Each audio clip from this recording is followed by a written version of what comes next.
नमस्कारम। पहले का जो युग था उसमें क्या होता था कि पहले के युग में जो हमारे ऋषि मुनि थे वो इंटेलिजेंट थे, तो इसलिए उन्होंने ऐसा सेट किया हुआ था कि हर एक व्यक्ति को जो जो व्यक्ति का काम है और वो सब साथ में रह के संलग्न होकर समाज में काम करते थे। जो जो व्यक्ति का काम है उसे उस तरह की एनर्जी मिलनी चाहिए, उस तरह से उनको वो बताया जाता था कि आप इन देव की पूजा करें तो वो एनर्जी आपके पास आएगी। मान लीजिए कि हम कोई योगी हो गया है, तो कोई जिनको हम बाबा बोलते हैं, तो योगी हो गया है तो उनको शिव जी का बताया जाता था कि आप शिव जी की आराधना कीजिए तो आपको वहाँ तक वो उसमें प्रगति होगी।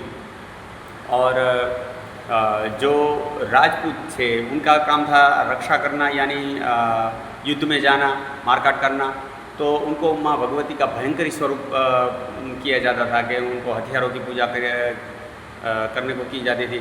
और उनको ये बताया जाता था कि आप माँ भगवती की आराधना करें तो माँ जो भगवती भयंकर ये हथियारी है, तो उनकी आराधना करने से उनमें साहस और बोलते हैं ना कि उनको वो कठोरपना आ जाता था, तो वो आर्मी में ज़रूरी होता है।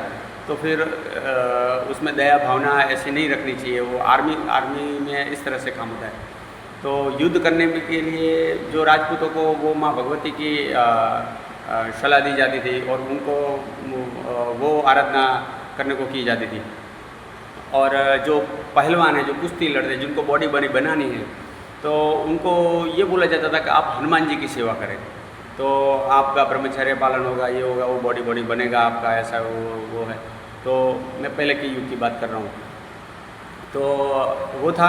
और जो व्यापारी लोग थे, व्यापारी लोग का क्या रहता है, व्यापारी लोग में दिमाग शांत रहना पड़ता है, उनको चतुराई रहती है, शांति से बात करना, ये करना वो करना। तो फिर व्यापारी लोगों को नारायण की आराधना करने को की जाती थी कि आप नारायण की आराधना कीजिए। तो वो सब आप देखिए, व्यापारी लोग अभी तक यही होता है, तो नारायण की आराधना की जाती है। तो नारायण में हम जैन धर्म के 24 तीर्थंकर देख ले तो वो भी नारायण का स्वरूप है। हम राम बोले नारायण का स्वरूप है।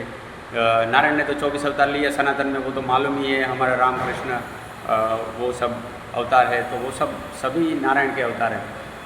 और जो वैष्णव लोग हैं वो भी नारायण को पूज रहे हैं। जैन धर्म के 24 तीर्थंकरों को जो पूज रहे हैं वो भी नारायण का स्वरूप है। स्वामीनारायण जो धर्म स्थापित है वो भी नारायण का ही स्वरूप है। तो नारायण की आराधना करने से व्यक्ति को स्थिर लक्ष्मी प्रदान होती है और शांति, थोड़ा ठंडा स्वभाव रहता है उसका, तो उस तरह से, और उसकी बुद्धि चतुराई बढ़ती है। बुद्धि मीन्स चतुराई बढ़ती है।